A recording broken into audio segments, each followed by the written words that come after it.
live at 6. This is 13 News Now. Mostly cloudy skies today across Hampton Roads, but the big talker is what comes next. That's right, possibly our first taste of winter weather this season. Jeff joins us now with the details. Yeah, almost everybody at least has a chance to eventually see a few snowflakes, and many of you have a very good shot at seeing a little bit more than that, even though mainly the storm's going to get rain. Don't get me wrong, mainly a rainstorm for, I don't know, 75% or more of our viewership. However, eventually, especially those inland areas, we could be talking something different. Part of that's the cold air that started already to come in.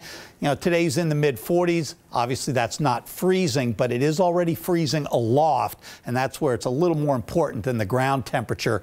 You can see that wind out of the west and the southwest right now at 5 miles per hour. So here's what we expect to happen. Some rain moving back in again late tonight, not for this evening, but for late tonight and early tomorrow. That's when that moisture gathering over North Carolina, South Carolina moves back up the coastline. At the same time, we have the cold air aloft. That means rain tomorrow for most of us, but enough cold air is around that we think there could be a mix. In fact, definitely it'll be a mix once you go really far inland. Our viewing area, probably far western areas, getting at least a wintry mix every once in a while.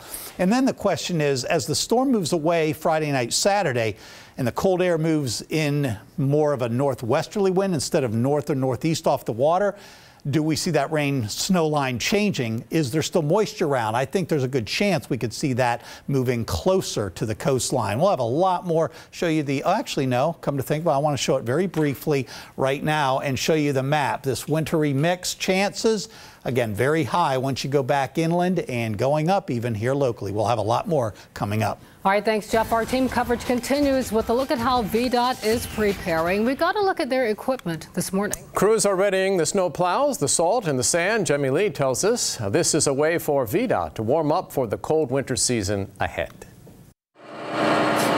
Dump trucks, plows, spreaders, and mixers. VDOT is equipped with over 460 pieces of equipment for this winter season. Statewide, I think we have 680,000 tons of salt and sand ready. In our district, we have about 24,000 tons of salt, about 14,000 tons of sand. Since October, crews have been busy prepping. Drivers have been taking dry runs, going over their routes with a fine-tooth comb. They check for curbs, they check for manhole covers, things that you may not see if we get a heavy snow. VDOT says it's ready to do its part, but it needs drivers to do theirs too. We do see drivers racing in between the two vehicles. Be careful, keep a wide range between them and the dump trucks. Hampton Roads' budget of $5.3 million is smaller than last year's budget of $6 million. But VDOT says it's not worried. Safety always comes first. If there's snow, they'll plow no matter what, even if they exceed their budget. The state does have emergency funds, but the key for us is we're never going to stop if there's still snow. If we exceed that, we're going to do what we need to do for the operations. We'll take that out of other maintenance operations budget items. Other news now, we are learning more about the man accused of shooting and wounding a Virginia Beach detective. Today, a judge certified charges including attempted capital murder against Brian Cage. He was wheeled into the courtroom for his first in-person appearance. The wounded officer testified about the morning last summer when he confronted Cage at a home on Ohio Avenue. He said as officers were serving a search warrant for child porn, Cage rapidly fired at least 50 times. The officer was shot twice in the shoulder. He might not be able to return to full duty until the end of next year. The case now goes to a grand jury.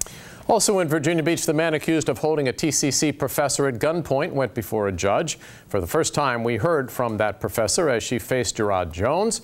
She says she thought she was going to die that day in June, screaming for her life. Jones allegedly ran off and was arrested days later. The adjunct professor said she was familiar with Jones, a former student at the campus, but was shocked when he confronted her in the women's bathroom. A judge certified misdemeanor and felony firearm charges against Jones, but an abduction charge was dropped. Now to a 13 News Now investigation. We are learning more information about the issues with the military's reporting of crimes by service members. It might be more widespread than originally thought.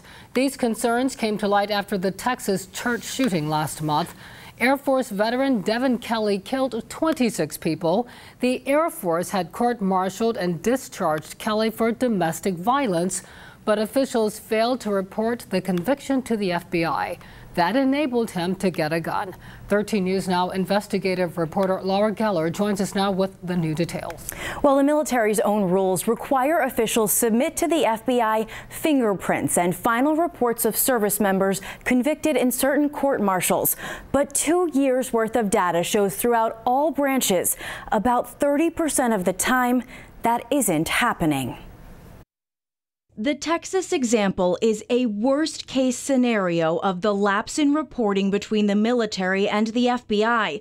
According to DOD's own watchdog, the consequences are real. The Inspector General's report reads, "The failure to populate the database can allow someone to purchase a weapon who should not, hinder criminal investigations, and potentially impact law enforcement and national security interests." For the Navy alone, 29% of fingerprint cards were not submitted, and for convictions in court-martials, that number jumps to 36% not submitted. That means in about 3 out of every 10 cases, the FBI is not getting the information it needs. Virginia Beach Congressman Scott Taylor says he is very troubled by the report. I mean, there's just no excuse for that kind of failure. He is sponsoring a bill which requires the Pentagon to report to the FBI within 3 days if someone is convicted or admits guilt of domestic violence. We can hopefully thwart and prevent potential crimes in the future. OIG says Navy leadership agreed with the report recommendations. They include submitting details not in the system, reviewing the information to make sure it meets requirements, and ensuring there is strict oversight. Right now, according to the report, the DOD isn't following its own rules. How do you ensure that it follows what would be required in your bill? Well, this is not policy. Like this DOD policy right now. This would be law. So there would be obviously some liability there, and it would go up to the respective Secretary of the Army or the Navy or whatever, and then they would have to come to Congress and explain why and remedy the situation. DOD policy requires reporting not only of domestic violence crimes, but of offenses like espionage, arson, child pornography, and kidnapping. We asked Congressman Taylor if he's given any thought to expanding the bill. He tells me he is looking into including those crimes in the law as well. Laura Geller, 13 News Now.